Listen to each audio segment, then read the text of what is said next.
আচ্ছা, তারেক রহমানের নাগরিকত্ব কি? ব্রিটেন থেকে বাংলাদেশে ফিরে যাওয়ার সময় তাকে ট্রাভেল পাস ইস্যু করা হয়েছিল বলে সংবাদ প্রকাশিত হয়েছিল। অন্যদিকে ব্রিটিশ কোম্পানি হাউসে কোম্পানি খোলার সময় তিনি তার নিজের পরিচয়ের জায়গায় ব্রিটিশ নাগরিক হিসেবে উল্লেখ করেছিলেন।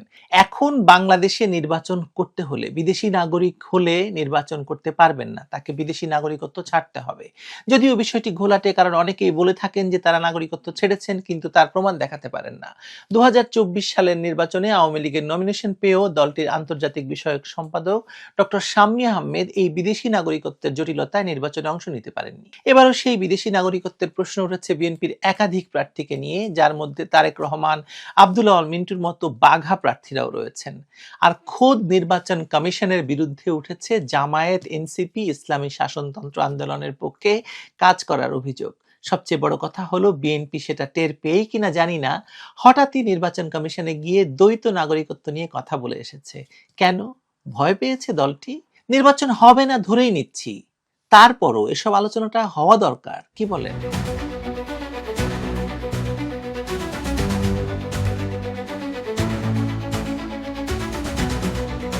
নির্বাচন হবে কি হবে না তা নিয়ে বাংলাদেশে বর্তমানের রাজনৈতিক প্রেক্ষাপট অত্যন্ত ঘোলাটে এবং সংঘাতপূর্ণ। দেশে বর্তমানে একটি অনির্বাচিত, অসাংবিধানিক এবং কার্যত অবৈধ ক্ষমতাসীন সরকার, যারা রাষ্ট্রযন্ত্রকে ব্যবহার করে নিজেদের ক্ষমতা দীর্ঘস্থায়ী করার নীল নকশায় মত্ত। অর্থনীতি ধ্বংসের দ্বার প্রান্তে, সামাজিক অবক্ষয় চরমে এবং রাজনৈতিক পরিসর সংকুচিত হতে হতে শ্বাসরুদ্ধকর অবস্থায় গিয়ে পৌঁছেছে। এমত অবস্থায় একটি নির্বাচনের ঘোষণা এবং বিএনপির শীর্ষ নেতৃত্বের আইনি এবং সাংবিধানিক অবস্থান নিয়ে যে বিতর্ক দানা বাঁধছে, তা কেবল আইনি প্রশ্ন নয়, বরং এটি বাংলাদেশের ভবিষ্যৎ রাজনীতির গতিপথ নির্ধারণের এক গভীর সমীকরণও। সম্প্রতি বিএনপির একটি উচ্চপদস্থ প্রতিনিধি দল বিএনপির নির্বাচন সংক্রান্ত কমিটি যে তার প্রধান নির্বাচন কমিশনে গিয়ে পোস্টাল ব্যালট এবং দ্বৈত নাগরিকত্ব ইস্যুতে যে আপত্তি এবং উদ্বেগ প্রকাশ করেছে, তা আপাতদৃষ্টিতে সাধারণ নির্বাচনী অভিযোগ মনে হলেও এর নেপথ্যে রয়েছে সুগভীর রাজনৈতিক কৌশল এবং অস্তিত্ব রক্ষার লড়াই। বিশেষ করে সামাজিক যোগাযোগ মাধ্যমে বিএনপির ভারপ্রাপ্ত চেয়ারম্যান তারেক রহমানের নাগরিকত্ব নিয়ে যে ঝড় উঠেছে, তার সাথে বিএনপির এই তড়িঘড়ি ইসি সাক্ষাতের বা নির্বাচন কমিশনের সঙ্গে সাক্ষাতের যোগসূত্র অত্যন্ত স্পষ্ট। প্রথমে আসা যাক নির্বাচন কমিশনের ভূমিকা প্রসঙ্গে। বর্তমান অবৈধ সরকারের আজ্ঞাবহ প্রতিষ্ঠান হিসেবে নির্বাচন কমিশনের বিশ্বাসযোগ্যতা শূন্যের কোঠায়। বিএনপির স্থায়ী কমিটির সদস্য নজরুল ইসলাম খান যে অভিযোগ করেছেন তা অত্যন্ত গুরুতর। পোস্টাল ব্যালটে রাজনৈতিক দলগুলোর নাম এবং প্রতীকের বিন্যাস এমনভাবে করা হয়েছে যাতে কৌশলে বিএনপির নাম এবং তাদের প্রতীক ধানের শীষ ভোটারদের দৃষ্টিসীমার আড়ালে চলে যায়। এটি কোনো অসাবধানতা বা বর্ণানুক্রমিক ভুল নয়, বরং এটি একটি মনস্তাত্ত্বিক কারচুপি বা সাইকোলজিক্যাল রিগিং। এই সরকার জানে প্রবাসে তাদের জনসমর্থন নেই, তাই পোস্টাল ব্যালট বা অ্যাপের মাধ্যমে ভোট গ্রহণের প্রক্রিয়ায় তারা সূক্ষ্ম কারচুপির আশ্রয় নিচ্ছে। বাহরাইনে যে ব্যালট পেপারটা দেওয়া হয়েছে, মানে একটা ভাইরাল ভিডিওতে দেখা হয়েছে, বিএনপি সেটা উল্লেখ করেছে। তা প্রমাণ করছে যে রাষ্ট্রযন্ত্র ব্যবহার করে দেশের বাইরেও ভোটের ফলাফল পাল্টে দেওয়ার ষড়যন্ত্র চলছে এবং নির্বাচন কমিশন তার অংশ। তবে নির্বাচন কমিশনে গিয়ে নজরুল ইসলাম খানের বক্তব্যের সবচেয়ে গুরুত্বপূর্ণ অংশটি ছিল দ্বৈত নাগরিকত্ব নিয়ে। তিনি বলেছেন, গত 15 বছরে নানা কারণে অনেককে বিদেশে যেতে হয়েছে, তাদের নির্বাচনের বাইরে রাখা উচিত হবে না। এই বক্তব্যটি বর্তমান সময়ের সবচেয়ে বড় রাজনৈতিক প্রশ্নের জন্ম দিয়েছে। তিনি কি পরোক্ষভাবে দলের শীর্ষ নেতা তারেক রহমানের অনাগত আইনি জটিলতা মোকাবেলার ক্ষেত্র প্রস্তুত করলেন? তার মানে কি তারেক রহমান ব্রিটিশ নাগরিকত্ব গ্রহণ করেছেন? কিন্তু এর আগে তো এ ব্যাপারে তাদের পক্ষ থেকে সবসময় অস্বীকারই করা হয়েছিল, তাই না? বাংলাদেশের সংবিধান এবং গণপ্রতিনিধিত্ব আদেশ বা আরপিও অনুযায়ী বিদেশি রাষ্ট্রের নাগরিকত্ব গ্রহণ করলে কোনো ব্যক্তি বাংলাদেশের সংসদ নির্বাচনে প্রার্থী হওয়ার অযোগ্য বলে বিবেচিত হন। বিএনপি নেতাদের এই হঠাৎ তৎপরতা এবং ইসিকে দ্বৈত নাগরিকত্ব ত্যাগের প্রমাণপত্রের বিষয়ে নমনীয় হওয়ার অনুরোধ জানানোর টাইমিং অত্যন্ত তাৎপর্যপূর্ণ। এটি পরিষ্কার ইঙ্গিত দেয় যে দলের হাইকমান্ড এই বিষয়টি নিয়ে আইনি এবং সাংবিধানিক শঙ্কার মধ্যে রয়েছেন। ওদিকে সামাজিক যোগাযোগ মাধ্যমে ফ্রান্স প্রবাসী অ্যাক্টিভিস্ট পিনাকি ভট্টাচার্য এবং অন্যান্যদের শেয়ার করা তথ্যে দেখা যাচ্ছে 2015 সালে যুক্তরাজ্যে white and blue consultants limited নামক একটি কোম্পানি খোলার সময় তারেক রহমান নিজেকে ব্রিটিশ নাগরিক হিসেবে উল্লেখ করেছিলেন। যদিও পরবর্তীতে সেটি সংশোধন করে বাংলাদেশ করা হয়েছে বলে দাবি করা হয়, কিন্তু এই সংশোধন বা নথির গরমিল জনমনে এবং রাজনৈতিক বিশ্লেষকদের মনে প্রবল সন্দেহের জন্ম দিয়েছে। যুক্তরাজ্যে রাজনৈতিক আশ্রয় বা পলিটিক্যাল অ্যাসাইলেমে থাকা এবং ব্রিটিশ নাগরিকত্ব গ্রহণ করা দুটি সম্পূর্ণ ভিন্ন আইনি প্রক্রিয়া।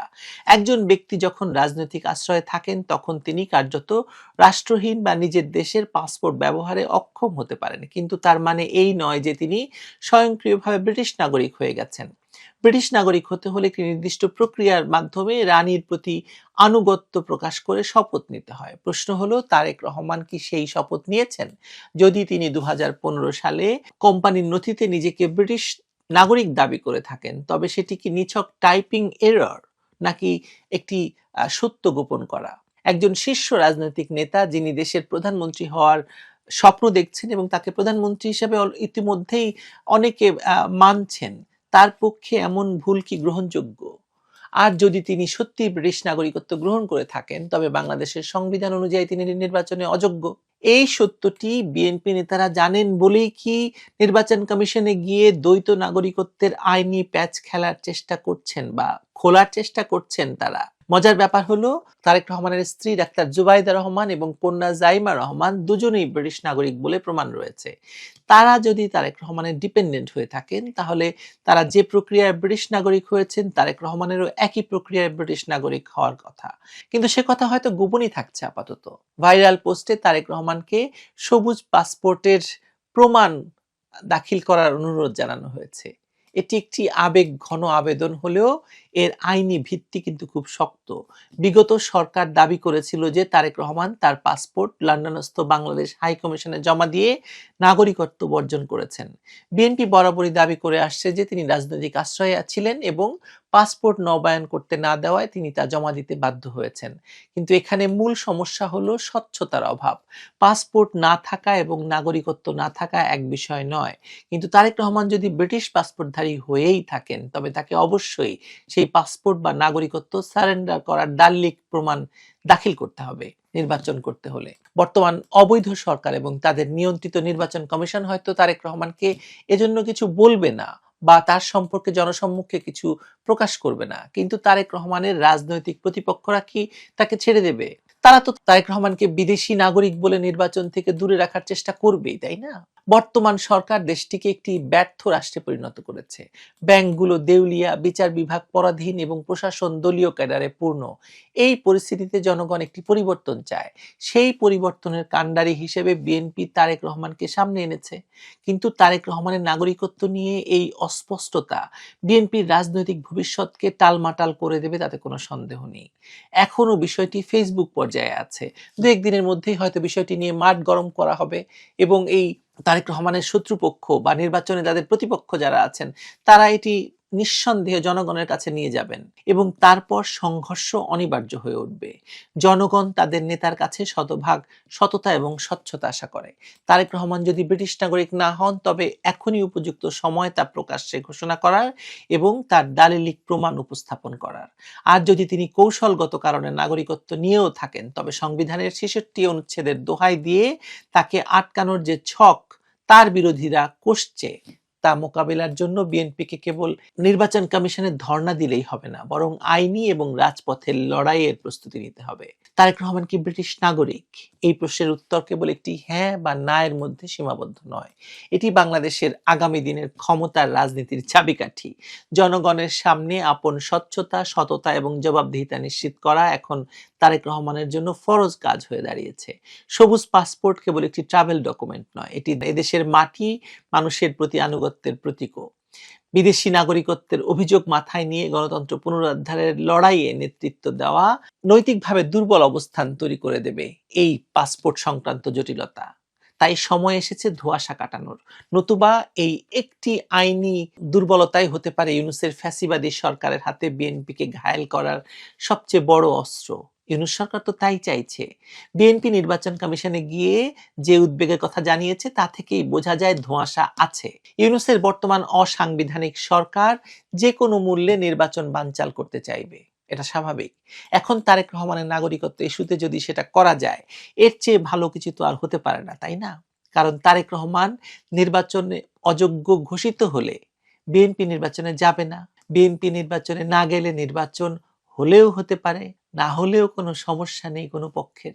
আছে বলেন? প্যাচ কিন্তু লেগে গেছে। কি ভয়ঙ্কর প্যাচ বুঝতে পারছেন? মানে স্ক্রু, গিট্টু। নির্বাচনী গিট্টু আমি এর নাম দিয়েছি। ভালো থাকুন সবাই।